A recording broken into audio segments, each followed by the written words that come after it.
Happy heresies and welcome to the desert of the real. Or maybe the dessert of the real. Either way, welcome to Aeon Bite Gnostic Radio. This is a special show, sort of. It's actually a rebroadcast, but not actually. You see, in my many website moves and database shifts throughout the moons, I occasionally find former podcasts that never got placed in any of the major channels, or even the archive of past shows at thegodabovegod.com.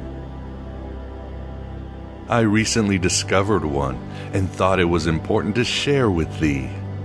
The topic was mesmerism and other consciousness-altering practices, and the theme of fate and free will is prevalent, as it's been prevalent in recent shows. So the discovery was, yes, a synchronicity. Our guest was Gerrard-Barlow, but you'll find all of this in my introduction.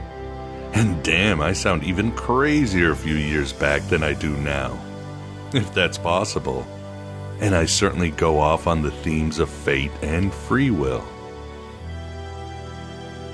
What's more, making this show available grants me a little breathing room as I get out the new vlog, the Abraxas Brief. Vance and I barely have our heads above water, but we continue to try to give you, as Philip K. Dick said, that Gnostic gnosis in a trashy form, in various channels and mediums. So please go to my YouTube channel for the first episodes of the Abraxas Brief. And remember, members and patrons get the bonus of the Q&A I do at the end when I broadcast the vlog live at the Inner Sanctum of Gnosis Facebook group. And full shows are also available in the member section. So please enjoy the Abraxas Brief and enjoy this special episode. The entire heretical enchilada is available for both members and non-members, and patrons, and everyone and their Anubis. The actual interview starts at around minute 17 or 18, for those of you who want to be immediately mesmerized and hypnotized by Lee's gnosis.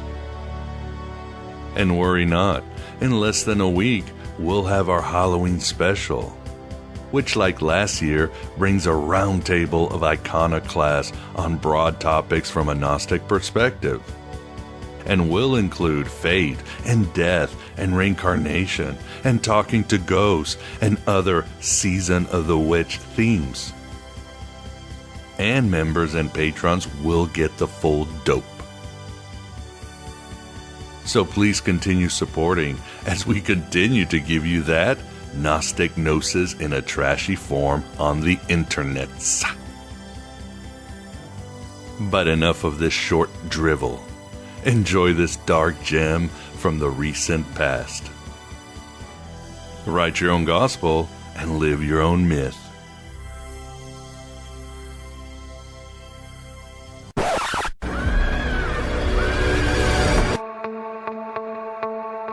Happy heresies and welcome to the desert of the real, my beloved truth seekers. Welcome to the always approachable, comprehensive, and affable discussion on the Gnostics and their brethren in the esoterica, as well as Dionysian free thought. We shy away from scholarly pontification, and by Indra's butt crumbs, we stay away from New Age babble. We always broadcast from the virtual Alexandria, that state of mind where East meets West, through the God above God.com. We don't take prisoners but liberate them. By the power of truth, I, while living, have conquered the universe. The aeons know how many bond servants linger like baby crack whores in the black iron prison. A hologram over history that makes us think we live in a kind, civilized society, when in reality we are but the unfortunate experiments of deficient gods and their cruel petri dish Viagra vagaries. So many of us living in anxious sleep, wakeful nightmares, and gold-painted dark cities. Yet there is help on the way, or more like that help has already been here and waiting for us if we take that dark odyssey through the gnashing rocks of orthodoxy, all the way to the farthest shores of imagination. It's been a brilliant journey of self-awakening. Now you've simply got to ask yourself this. What is happiness to you? It begins by finally opening our eyes to our chiseling existences, the essential peregrination into self-knowledge, and the personal choice of practicing the esoteric mysteries and art forms so that we make that cosmic contact with the original source. The monad, some have called it, and are transformed to our intended Christ-like states. Go in peace, sin no more, I'm out of here. Personal growth is just adding to the old enchilada. Small lessons are devoured by the archons sooner or later and digested as spiritual amnesia. And wisdom, like the Gospel of Philip says, is a barren whore until we raise her beyond the static heavens of our perception. And like the Gospel of Thomas says, whoever knows the father and the mother will be called the child of a whore. Yes, any knowledge or wisdom is very dangerous. If the world that we are forced to accept is false and nothing is true, then everything is possible. On the way to discovering what we love, we will find everything we hate, everything that blocks our path to what we desire.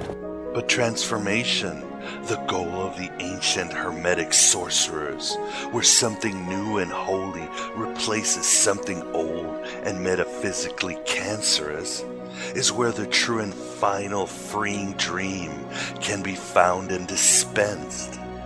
Like William Blake said, I must create a system or be enslaved by another man's.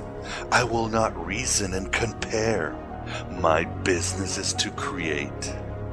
And like I always say, we must write our own gospel and live our own myth. And then you'll understand your breath. And then you'll never walk alone. You will do so many wonders. No matter what anybody tells you, words and ideas can change the world. However, words will always fail your host, Abraxas, in his meat sack incarnation of Miguel Connor, constrained by time and space. But the mythical and historical stories of great truth seekers, the gnosis imparting sanctified virus information of the apostles of light, and the crimes of literalism can point us to our own road to Damascus. You either die a hero, or you live long enough to see yourself become the villain. We will be discussing the art of mesmerism, what some believe is a precursor of hypnotism, but is actually a powerful form of aura or energy manipulation, a Western form of Reiki perhaps, and it certainly is part of the ancient stream of gnosis, from the dangerous truths of Simon Magus to the mages of alchemy to the medieval Kabbalists and Rosicrucians. Devils! Blasphemers! Pray to your heathen god, while in the Lord's name we cast you out. Our astral guest is the erudite Lee Gerrard-Barlow. Lee practices mesmerism as taught from an original continental tradition. He is also a musician and writer living in London and France. He is an official premier trainer for ISI/CNV International from the Continental School of Dr. Marco Pere.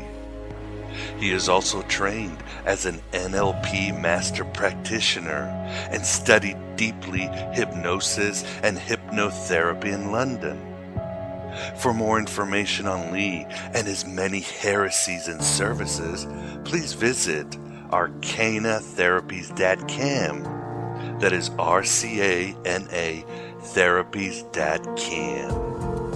And certainly check out some of his cool YouTube videos on the mechanics of mesmerism to get a better perspective. Maybe mesmerism might be for you, and why not? If you're not careful, you just might learn something. It's all fun and games until someone loses a third eye. Yes, these are bruises from fighting. Yes, I'm comfortable with that. I am enlightened.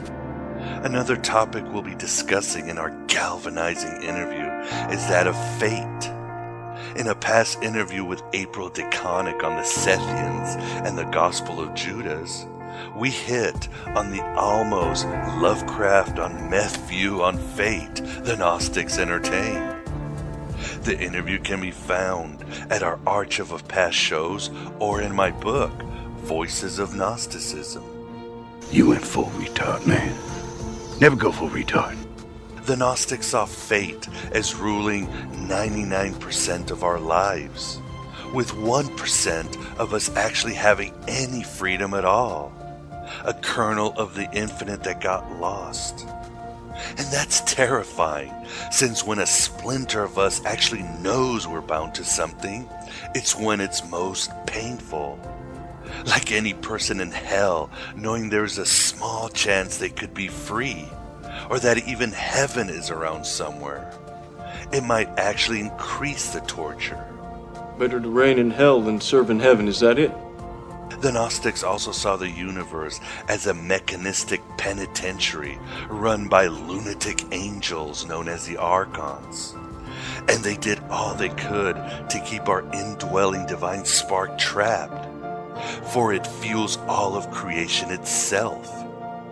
In fact, in the secret book of John, Yaldabaoth and his demons get together and create the most powerful and evil Uber Archon in the universe that will guard their domains.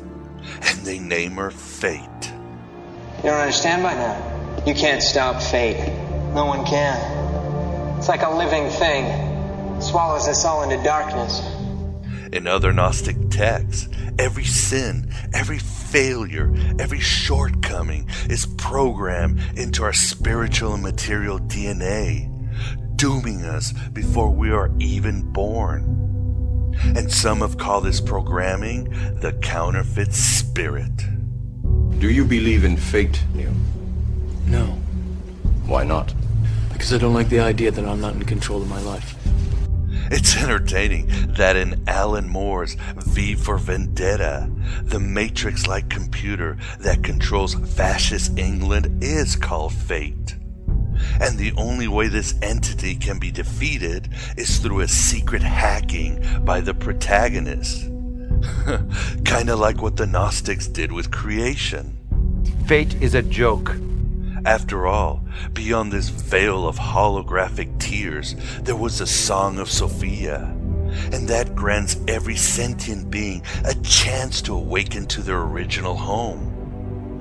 It was all a matter of heeding the call and understanding the choices of the flesh, much like Neo in the Matrix.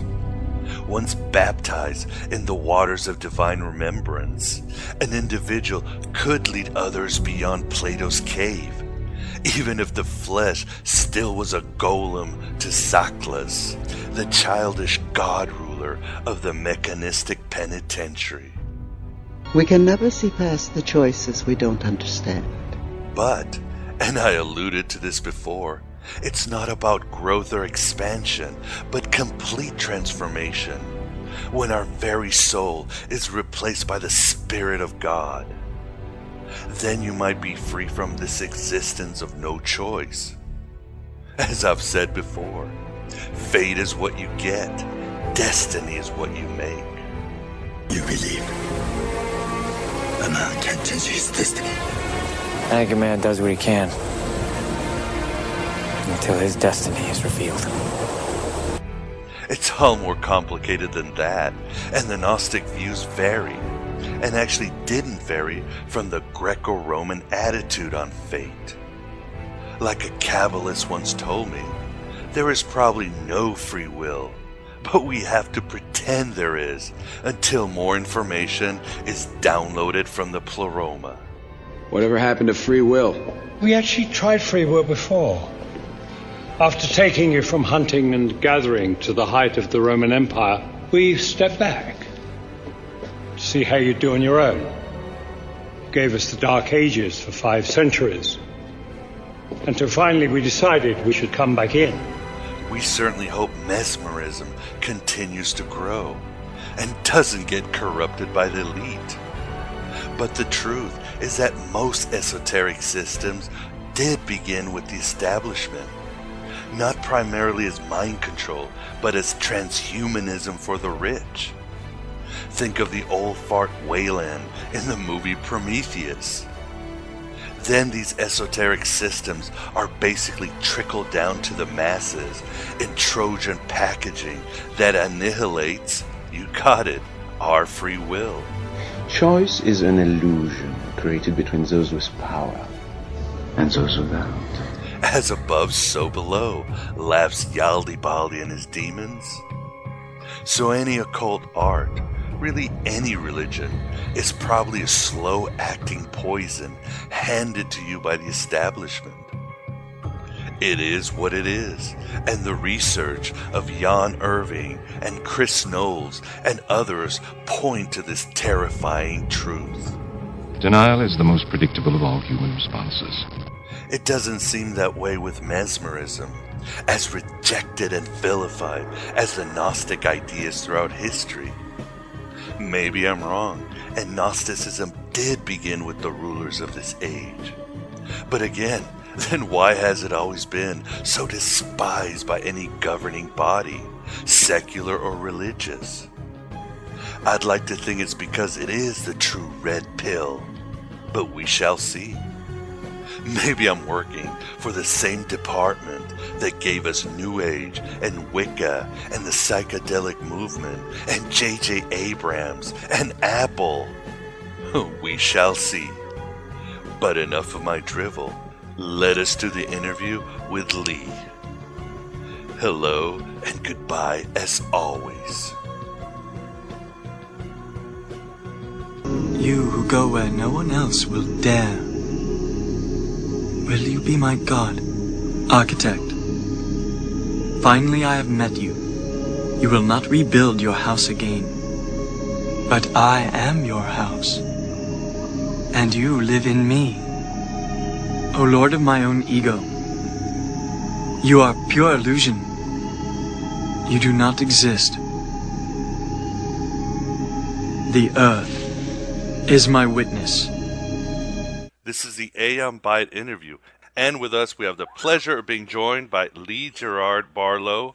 How are you doing today, Lee? I'm doing very well, Miguel. How are you? Oh, I'm doing great. Thank you very much for joining the show. So tell us a little bit about yourself and your path into the esoterica and mesmerism itself. Okay, I'll start with birth. That's probably a good place. I was born in 1969, April 1969, and I was virgin birth. Oh yes, normally. Yes, and born in 1969 in South Yorkshire, England, Angleterre, and over here, yeah. So that makes me 44 now, and I grew up in a place called Ackworth. Now, I do believe there's also a place called Ackworth in Atlanta, in America as well. But the actual name Ackworth is quite significant because it was actually an old oak grove, apparently. Even as a child, when I was there used to be quite a lot of ceremonies that used to go on there. Like, for example, we had a lot of Morris dances and maypole ceremonies and things like this. I was always a musician, basically. I came from a family that there was a couple of people who played music. My father played music. My mother was an artist. And as a result of that, that had quite a big influence on me. While we were actually at that house, which was a 350-year-old coach house on the old York to London road. There's a lot of peculiar experiences that the whole family had at the time, which is probably a little too long to go into here. But I used to have a series of dreams that I used to have quite often as well when I was a child. And I used to see this particular place that years and years later I recognized as being Venice. So I've never been to Venice, but nonetheless, this was a place that used to come into my dreams a lot when I was a child. Eventually, when I left home and moved to London. Not long after moving to London, maybe 2 or 3 years afterwards, I went on what's called the coast-to-coast walk, which is like walking across the entire breadth of England from the west coast of St. Bees Head, which is kind of the Lake District area of the coastline of England, going all the way across to the east coast of Robin Hood's Bay in Yorkshire. And along this particular route were my first encounters with megaliths, which is something that I became very, very interested in. And ended up, I wrote a lot on the issues of the megaliths, wrote on the Killarney Circle, which is up in the Outer Hebrides, lots of other things like that. Had some very, very peculiar experiences. But one of the things that I noticed the most about walking through these places was the way my perception would change. On the eastern part of the coast-to-coast walk, in the Yorkshire part, it enters onto an ancient prehistoric trackway called the Lyke-Wake Walk. Now, the Lyke-Wake Walk has actually ended up coming into quite a few things. Like, for example, it's in a lot of folklore. It appears in an old folk song that a band from, I think it was from 1969, a band called Pentangle, which is an old English folk band, ended up doing this song called the Lyke-Wake Walk. And I recommend that people listen to it. The lyrics are very, very interesting. But basically, the Lyke-Wake Walk is an ancient track which is marked by pagan stones, ancient relics, old Celtic crosses, goddess figures, and so on.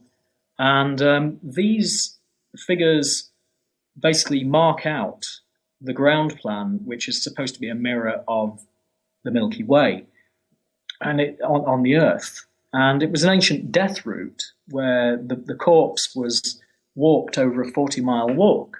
Anyway, walking along this particular route, I had some pretty profound experiences. The reason why I'm coming out with all of this is because it illustrates a path, literally, a path of moving into further and further into this realm of the esoteric. So anyway, I was always a musician, continued recording stuff, put out some records. I put out an album in 1995 called Chemical. That was the name of the band. And in 96, an album called Mother Yod. Now, these were just like huge psychedelic splurges, very experimental. But the main thing is through all of the music that I was doing, there was always magical and Gnostic themes as an undercurrent running through all of these recordings lyrically and so on. There's a band which I used to live quite close to, so I used to know them. They became quite well known in England and Europe. I'm not sure if they are in the US, but they were named the Libertines. And they used to actually ask me to come on stage in their early performances to do a thing that I did called the Invocation to Pan. Now, this was sort of a poem, a really quite crazy experimental poem called Invocation to Pan, which you can actually find on YouTube. I think I sent you the link to it. Yeah, I heard it last night. It was great. Yeah. So anyway, they used to ask me to come and do that to get their gigs going.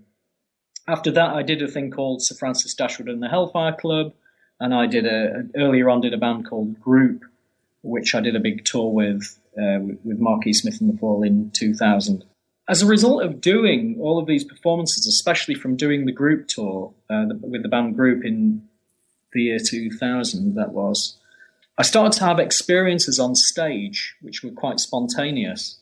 And this all basically made me want to explore more because I've been reading for quite some time on the Western Hermetic tradition specifically around that time. So the most important thing, though, is about 19 years ago, I had really great fortune to meet an outstanding character in Greece who had all the credentials of what I'd call a true master. He happened to be a continental Freemason as well. I imagine quite a high-grade one. In fact, I know for a fact he was. The most important thing is that he had a huge sense of solidity and personal presence. And he was a chemist by trade, and he studied in Italy and Paris in his student days. Spent a lot of time on the left bank, apparently knew Jean-Paul Sartre, and his home was basically a library. This huge library that he and his family lived within, covered from top to bottom in books on alchemy, the Cathars, Templarism, etc. Sadly, most of them weren't in my own language. But gradually, he started introducing me to the initiatic traditions, started to speak to me a little more about them over a few years, though. But due to language barriers, the conversations that I had with him didn't go into as much detail as I hoped them to. So at one point when I was doing the Mother Yod album, I stayed with a friend, and he had some links with tradition as well. I got into conversations with him, and he had on his bookshelf the Thoth Tarot by Crowley and the accompanying book to go with the Thoth Tarot. So I started to read all of this stuff and got very, very, very deeply into it. In fact, in quite an obsessive way, because this was my first chance to really explore in my own language. I didn't know these things were even out there at that time. And in those days, anyway, it was really, really difficult to find many good books. There was only a couple of specialist bookshops in London, maybe 2 or 3 at the time. And of course, there wasn't such thing as the internet, or should I say the internet at that point was something which virtually no one had, because this was, 18 years ago now.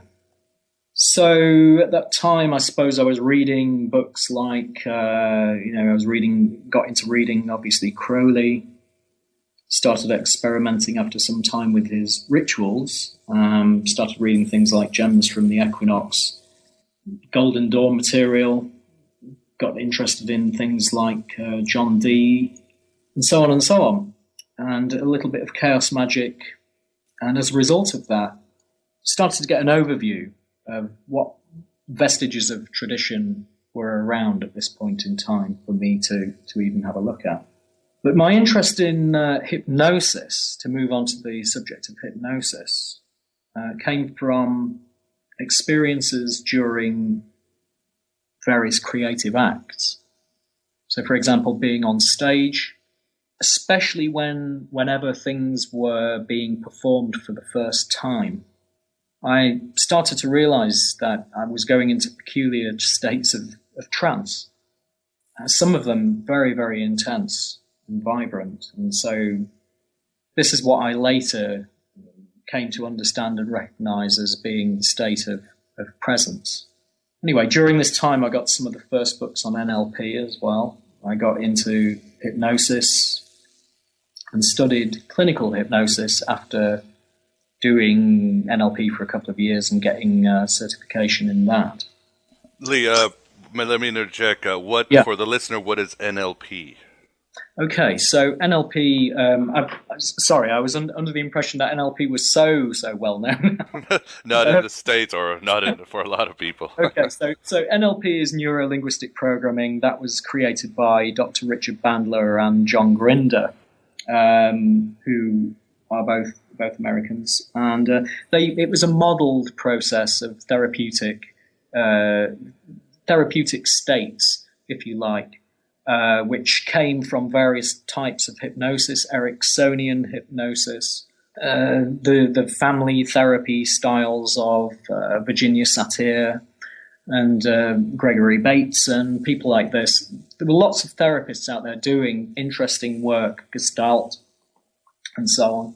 And it was a modeling process whereby all of these successful models, which had been proven to have good effects upon clients, were kind of meshed into one system, which was known as neuro-linguistic programming, or NLP for short. And so I studied that for a couple of years and became certified in that. Then I got more into hypnosis, started to look more into the traditional hypnotic side, because studying NLP actually interested me more and more in where a lot of the techniques came from. So I looked at people like Milton Erickson, who was renowned for being the world's greatest hypnotist. Well, that's open to debate, of course, but he was certainly very, very good at his art. Anyway, during the time when I was studying clinical hypnosis, I went a little deeper, studied the history of hypnosis, and found that certain figures, such as Esdale, a guy called Esdale, who was posted over in India in the 1830s, actually performed great feats of analgesia, curing people apparently of things like shell shock, performing operations where people had no anesthesia.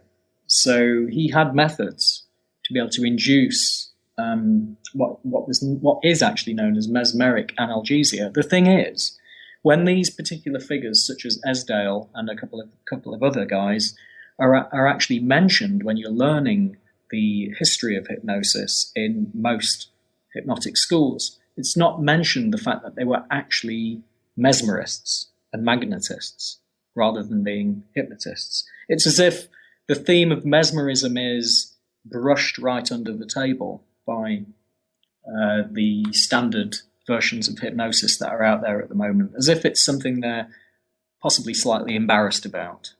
Can we talk about exactly what mesmerism is? Yeah. Okay. And how it differentiates from hypnotism, and then get into the history of it?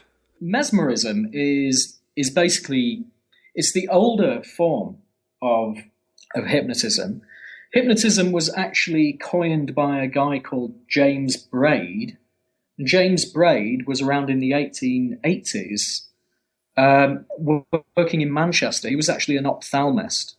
And he wanted to debunk this thing called mesmerism, which was floating around, coming over from the continent, causing a bit of a hoo-ha over here. Mesmerism always had more of a mystical bent to it. It always had a more mystical character than the way that certain people wanted to take it.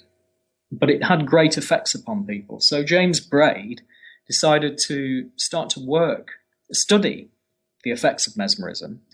And being an ophthalmist and someone who was very adept at working with the muscular system with people, being a doctor, he also he took things like, for example, the shiny lights, shiny objects that people would look at, the way that they would be disorientated by certain phenomena, and this would, when reinforced with suggestion, would actually cause people to fall into a state of sleep, so to speak.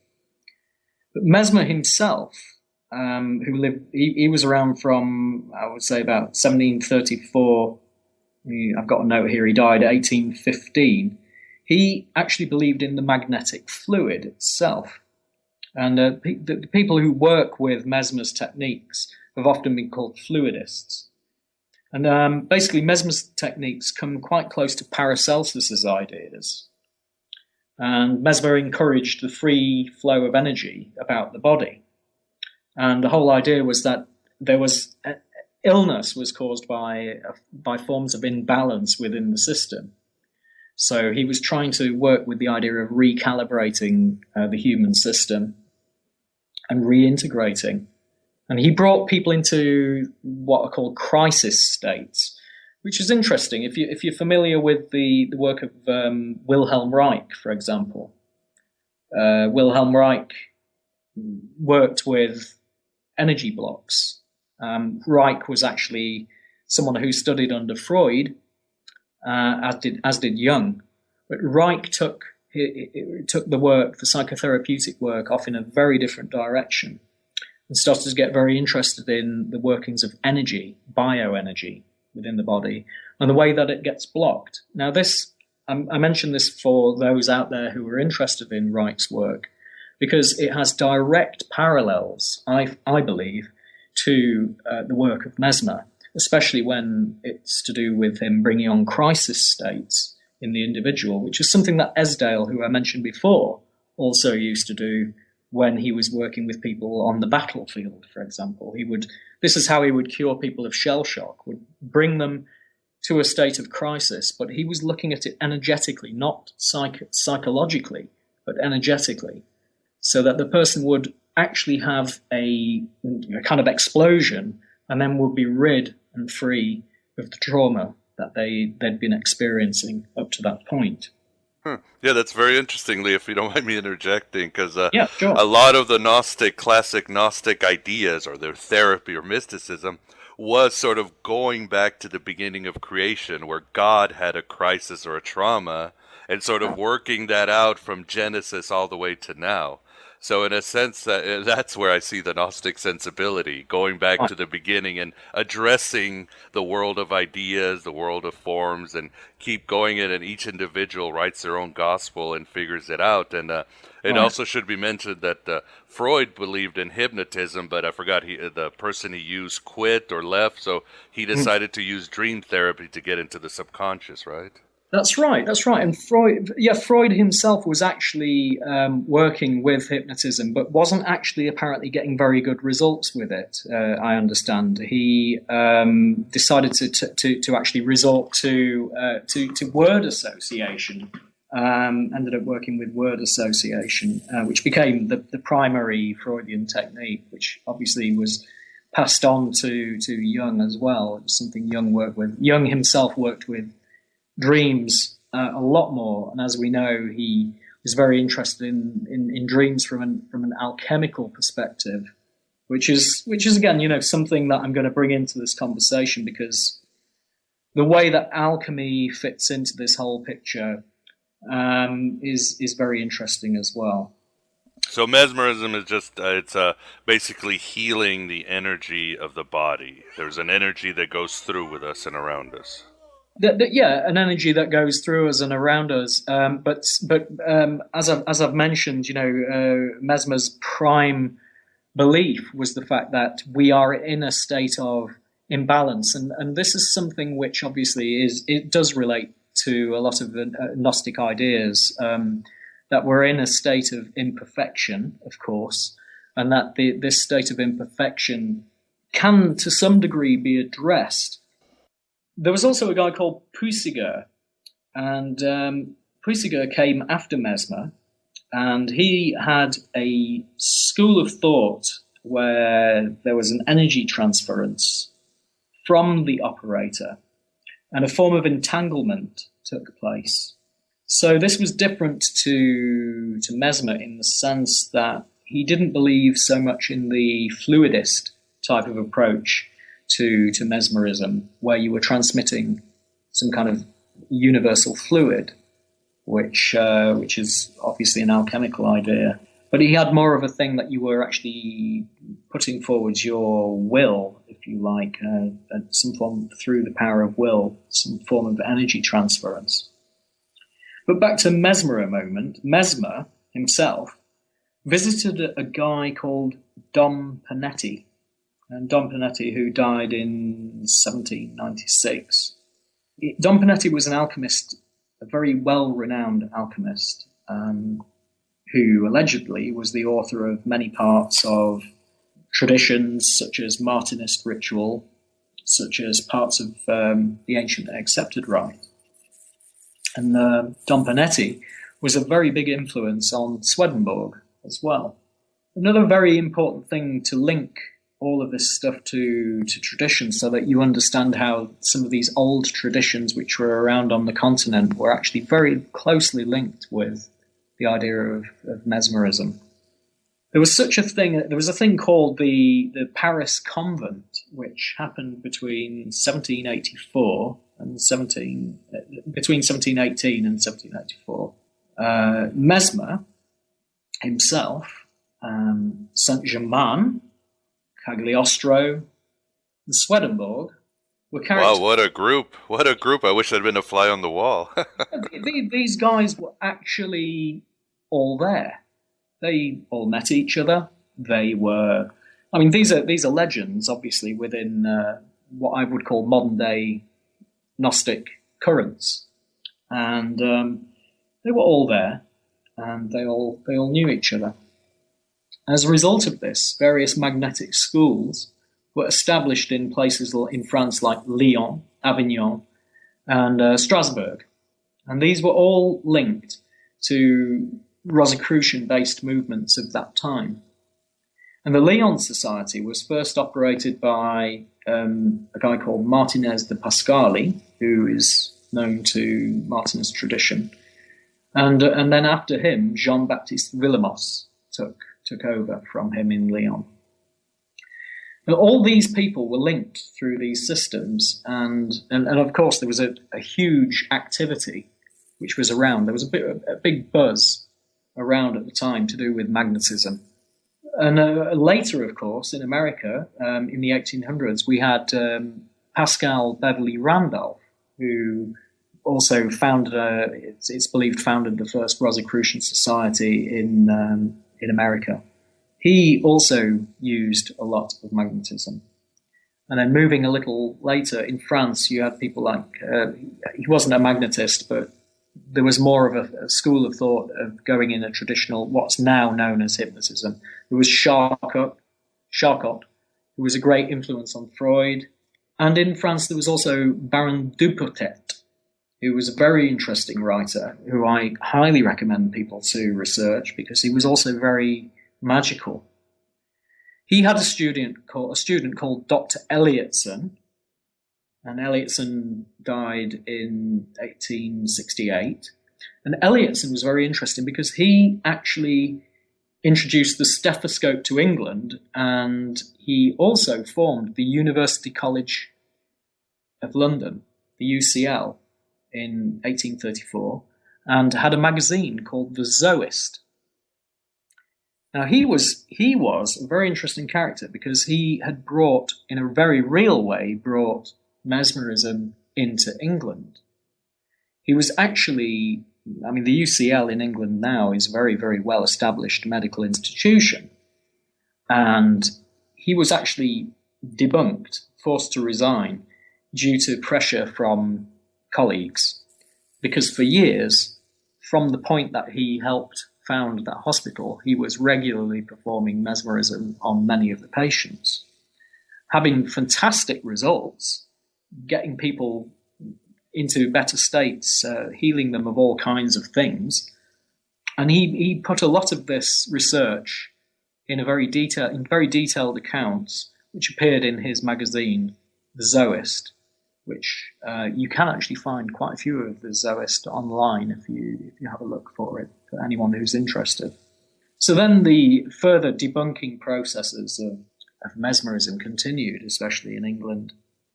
In the 1880s, as we mentioned before, James Braid, who was a Scot, he was there in Manchester. James Braid, as I mentioned, had already debunked quite a lot by studying the effects of mesmerism.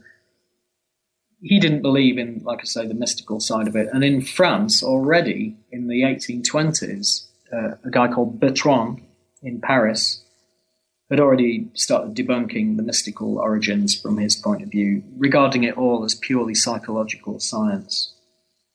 So, as I wanted to say earlier, that I've listened to quite a few of your things online, your AM Bite podcasts in the past, and one thing that specifically stuck out was the Gnostic concept that fate is something which is given to us, and destiny is something that we create. Now that struck a chord with me, and I'd like to get some of your own thoughts on this, but what that immediately said to me was that if we have a kind of 50-50, would you call it 50-50 kind of scenario, that we have fate given and that we can create another side of it? I think the Gnostics had a more sense of urgency. Were the 99 and the 1%. And it's not that different from other pagan religions, the Romans and the Greeks and their ideas of fate. But yes, the Gnostics believe that you had a chance to, again, break away from the bonds of fate and transcend the world around you, or, better the world around you, or, again, find your own way home. So that's definitely a very Gnostic idea. And through them, it was, the energy of the Pleroma, the Holy Spirit, and this was done, as you said, through different rituals that they tried in order to break the bonds of faith, and then what came from it, good works, philosophy, and so forth. That really struck a chord with me, particularly because I think that this is at the heart of any systems which involve magic or alchemy, mesmerism. These are all systems whereby we are actually changing what we perceive to be fate and creating a new direction. So we have hypnosis, which James Braid, by the way, who I mentioned, who was basically renamed mesmerism in its new scientifically accepted form, or so he believed. He called it hypnosis. He was the guy who coined the word hypnosis for the first time. And it's interesting because if we think of the word hypnosis, of course, you go into the old Greek and you have hypnos. Hypnos, of course, being the god of sleep. So, of course, the theme of sleep immediately rang bells with me again from a Gnostic perspective, because with the idea of sleep, you have the theme of the archons, of course. So if we quote, I'll quote here a US physicist who died in 2006, and his name is Evans Harris Walker. I just thought I'd quote this in relation to the archons. It's quite an interesting thought. Evans Harris Walker, this US physicist, published over 100 papers in science journals. And this is a quote from a paper that he published in 1970 called The Nature of Consciousness. Here it goes. Consciousness may exist without being associated with either a living system or a data processing system. Indeed, since everything that occurs is ultimately the result of one or more quantum mechanical events, and this is the important line, I think, the universe is inhabited by an almost unlimited number of rather discrete, conscious, usually non-thinking entities that are responsible for the detailed workings of the universe.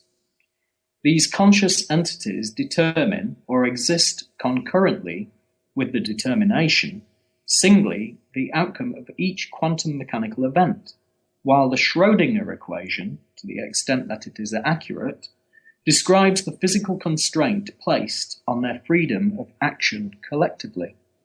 This is interesting because the idea of the archons, or the idea that certain entities, certain beings are in charge of aspects of the universe that we inhabit, and the actual mechanisms of that universe. That's another theme which I've seen crop up in Gnosticism, which I thought had a parallel to the quote that I just read.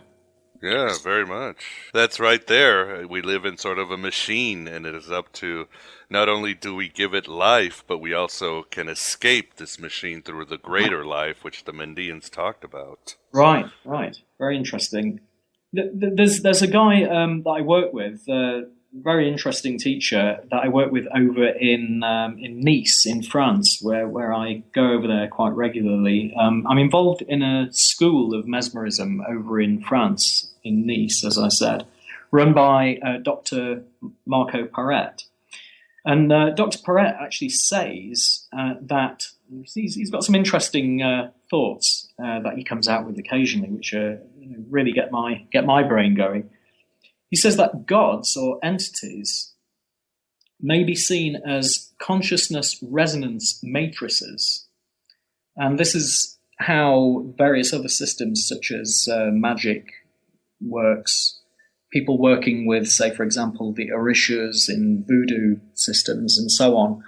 That he says that you have, say, for example, non-specific types of things which can easily disperse after you've invoked them, and very specific ones which actually have more of a possessing quality, if you like, which would be the more sort of Orisha or voodoo style type of approach to working with these resonance matrices, so to speak. Which brings me on to another thought, because while I was working on what to say on this particular interview tonight, I was starting to think of matrices in terms of, say, for example, the longitude and latitude on the Earth, and matrices as they appear on, say, for example, the old omphalos stones in ancient Greece, and the way that doves were actually associated with those in those ancient times in Greece, the way that the doves would be a kind of messenger from point to point, and in a sense a form of Mercury, moving from point to point. What would actually be the Gnostic equivalent of Mercury, in your opinion, in terms of the old Gnosticism? Yeah, if you're talking about the god Mercury, yeah, you could definitely tie him up. Again, the Gnostics, they played and toyed around with myth, as did the Greek philosophers. Right. So the messenger, or the closest, I think Mercury actually appears in one of their scripture, but definitely Jesus would be, because after all, he is the mind of God, the messenger, the word, the voice of God that becomes manifest in our world.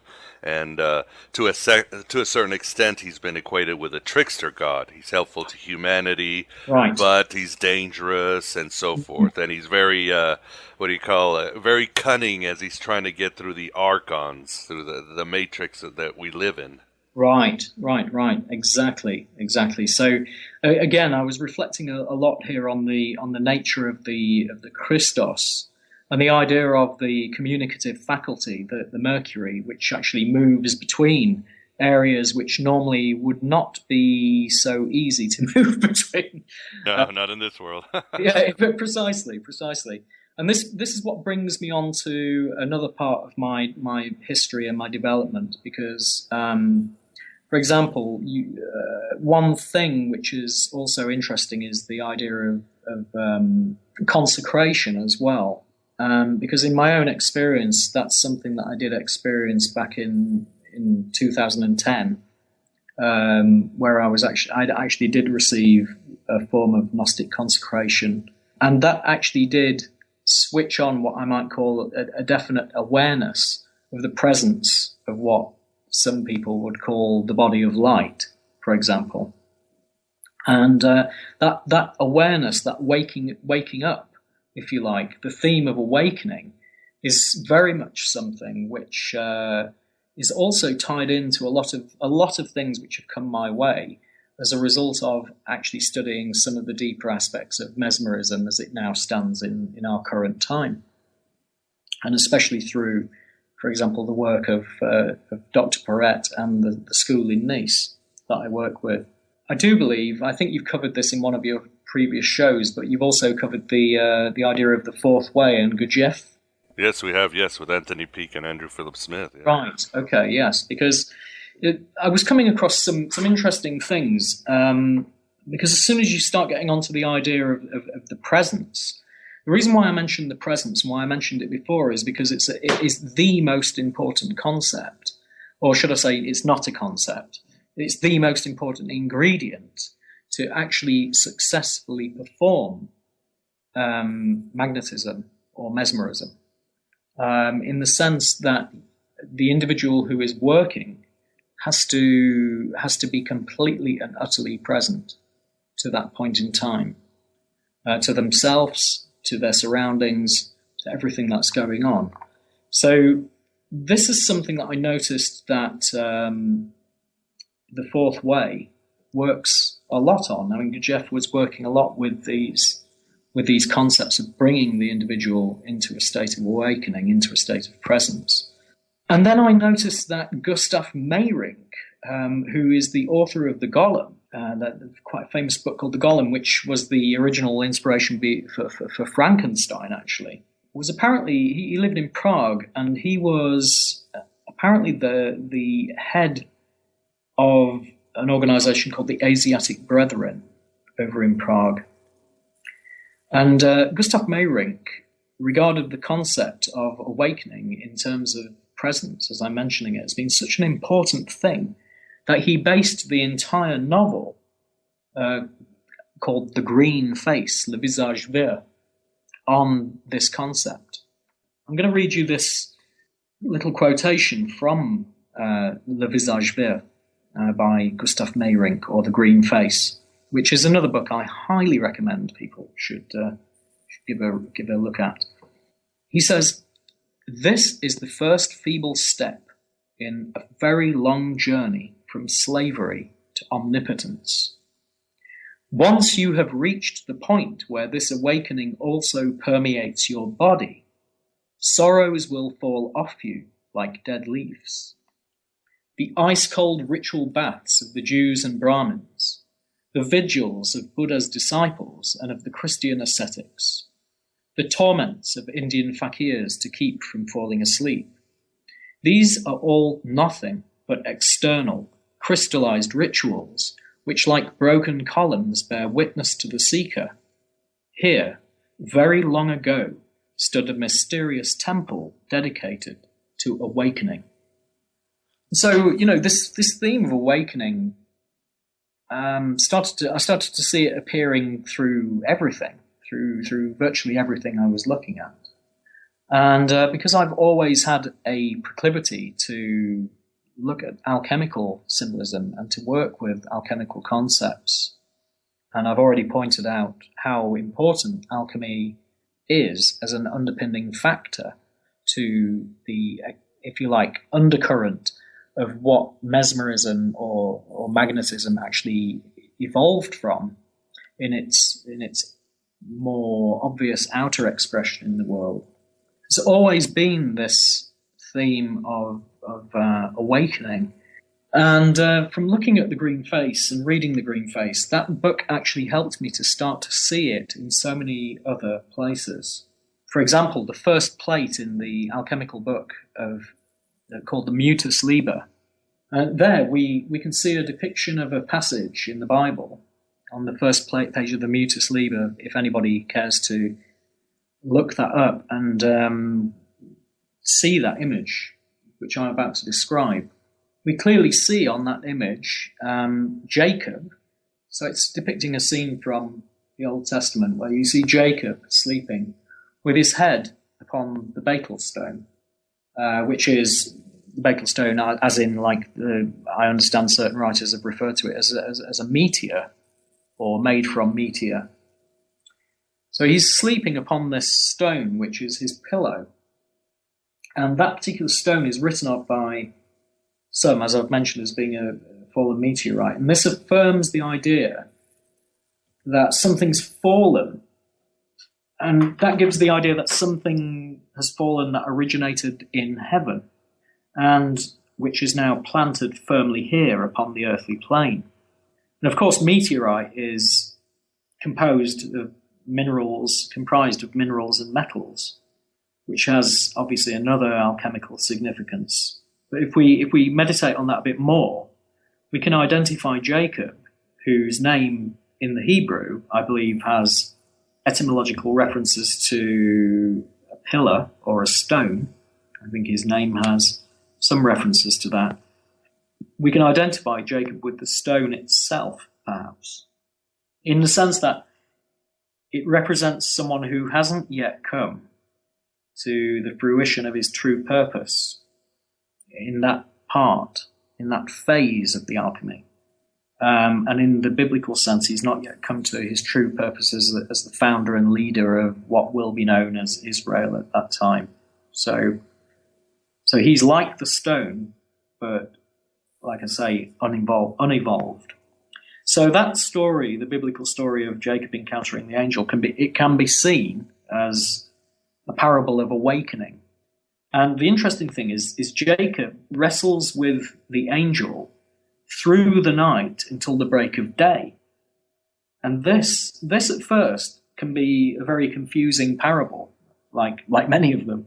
And we can at first interpret him as being perhaps strong enough to wrestle throughout the night. And in one sense, that it is that. Yet it's the angel who represents the superior awakened state who is attempting to overcome his resistance.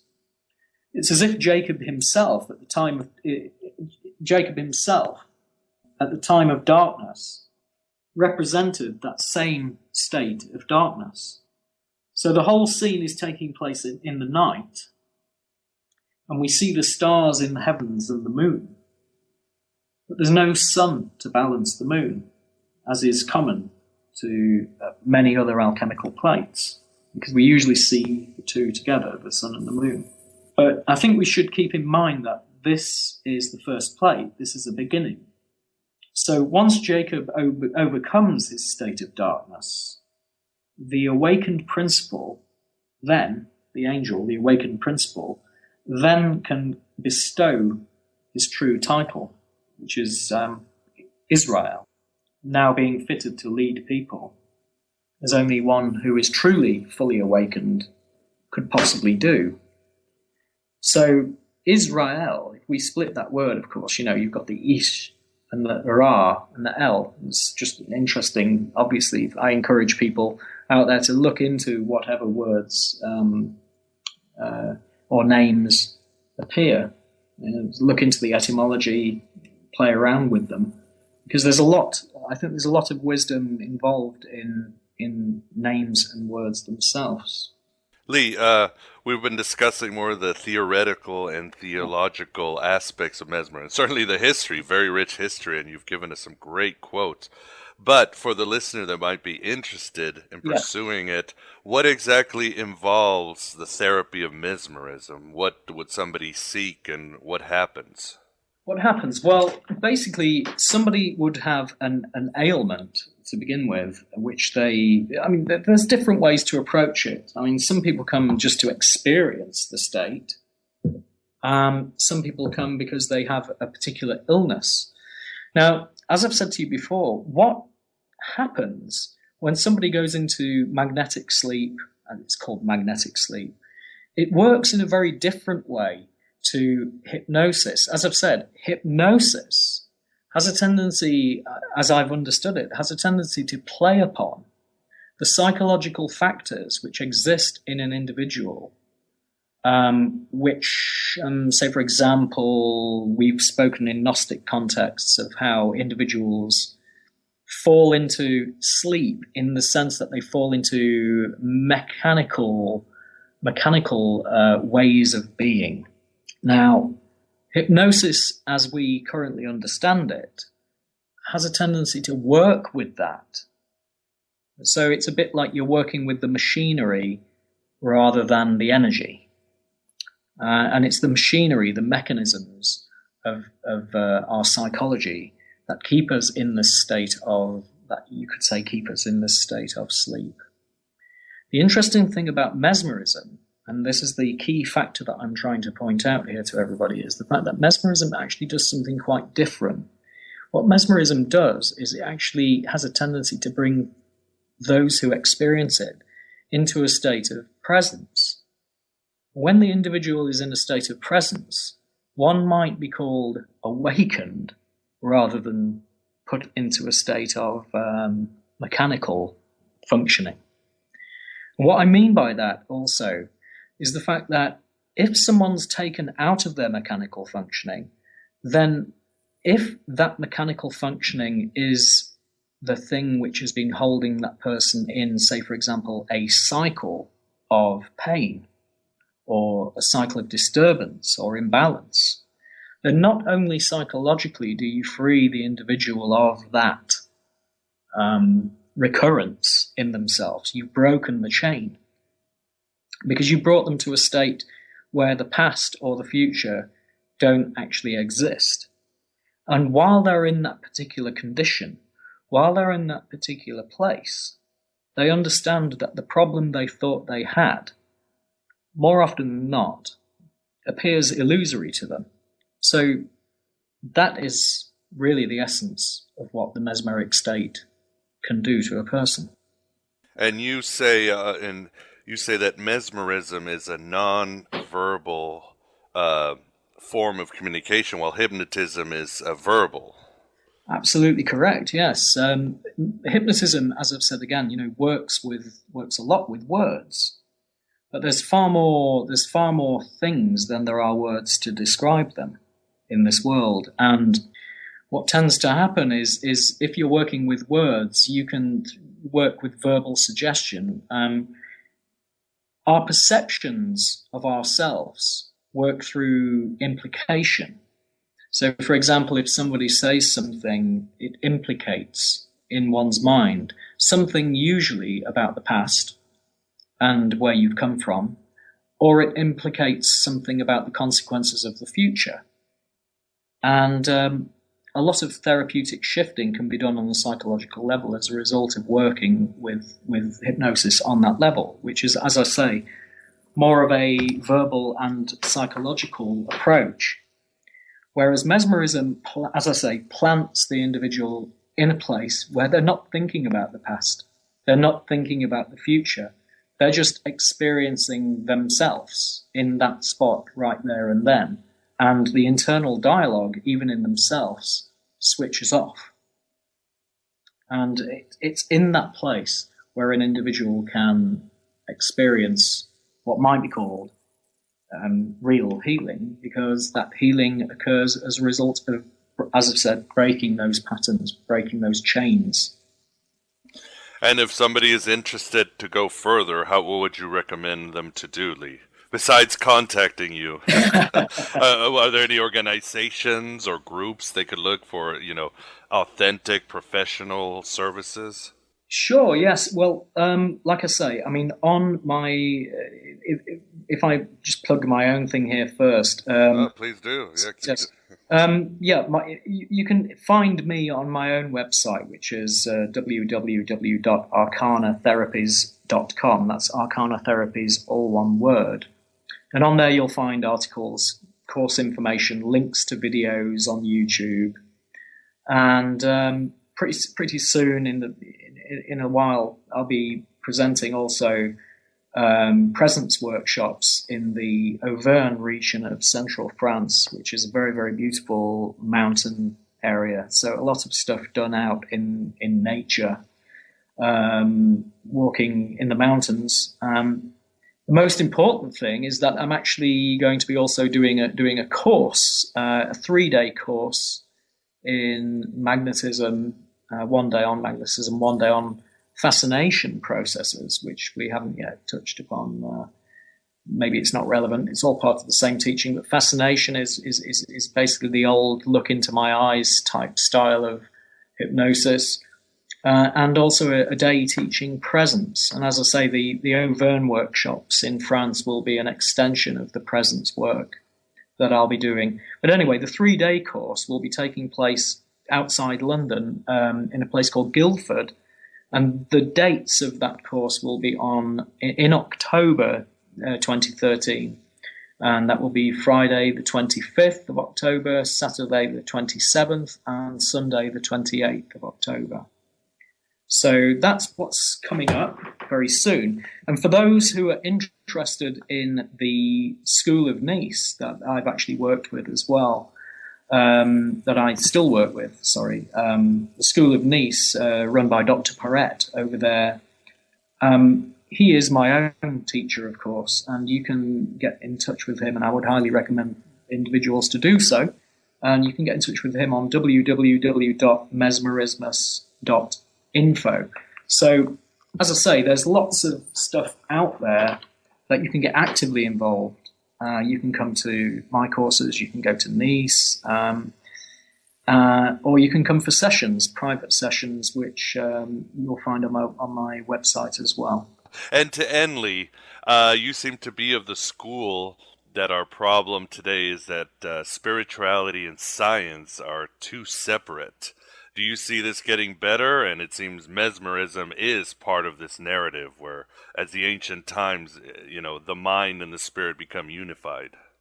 Yes, well, I think, as I've said, I think in ancient times, the mind and the spirit, science and religion, or science and religion were not two separate things. For example, I think you would agree with me, in Alexandria, it certainly wouldn't have been thought of as specifically separate. I would say more that that's the point when things started to separate rather than being separate, so to speak. So I think now there is quite a lot out there. For example, a couple of days ago, in fact, I saw there was a documentary that I saw called on this specific idea of psi and psi research being taken very, very seriously by certain scientists. And the results that have been conducted over a vast period of time, I think we're talking about the last 20 to 30 years, if put together, have yielded some incredible results that nobody can that they're ignoring at their peril, if they are to ignore it at all, because a lot of scientists are switching on to the idea that these are no longer considered separate. And the other really interesting thing as well is that science itself has so many different departments that none of them are in communication with each other. So what we call science is actually just an extremely fragmented array of disciplines to begin with. And as Dr. Rupert Sheldrake points out, he himself has said that even though he is a scientist, he readily admits that science is based upon just a whole heap of speculations. That's all it ever is. That's all it ever was. There is no actual real foundation to science other than certain procedures that you can put into action and repeat them. That's the only baseline criteria that science has to define it as a workable formula. Everything else that people are coming out with is pure speculation, which is all we've ever really been doing anyway, even on a Gnostic level, surely. Oh, yeah, very much, yeah. We're all just trying to move forward, trying to break fate, as you said, and find our own destiny instead of other people's destiny. Yes, exactly. Well, I think that's all the time we have, Lee. I'd like to thank you very much for coming on Aeon Byte and giving us a very engaging discussion on mesmerism. And we hope this science, this spirituality keeps on growing. And I'd like to thank you for providing this incredible service to our fellow beings and keeping all of this going out there, which is no mean feat in this time.